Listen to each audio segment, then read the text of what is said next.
Excellence, Madame la Première ministre, chef du gouvernement, Excellences, Messieurs les membres du gouvernement, chers collègues, c'est non sans fierté que je prends la parole ce jour à l'occasion de la publication du rapport national sanctionnant la 3e enquête démographique et de santé en République démocratique du Congo, tout en saluant la présentation nous faite par le coordonnateur du comité technique de la dite enquête, le professeur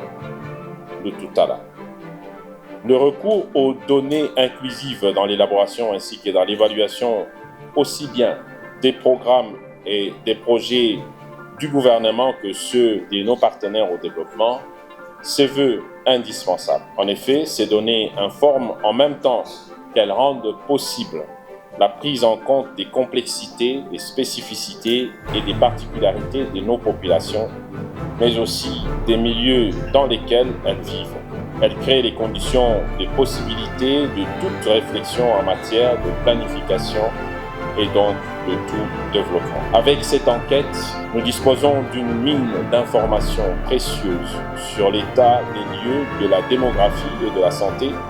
en République démocratique du Congo. La photographie qui vient de nous être présentée nous montre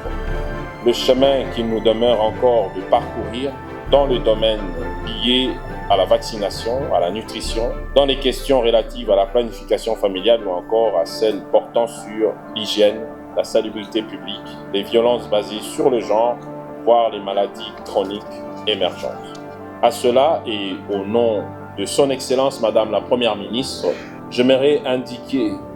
que le ministère du Plan et de la Coordination de l'aide au développement veillera à ce que les données soient largement utilisées dans le processus d'élaboration et d'évaluation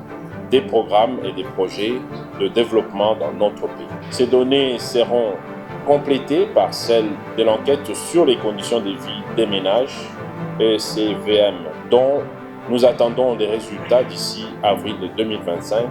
et surtout par celle du recensement scientifique de la population dont les travaux préparatoires ont été relancés. Enfin, et pour clore mon propos, je formulerai le vœu que soit fait vôtre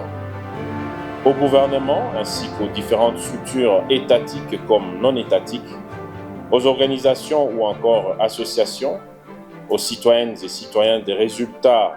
de la 3e enquête démographique et de santé de la République démocratique du Congo. J'ai dit et je vous remercie.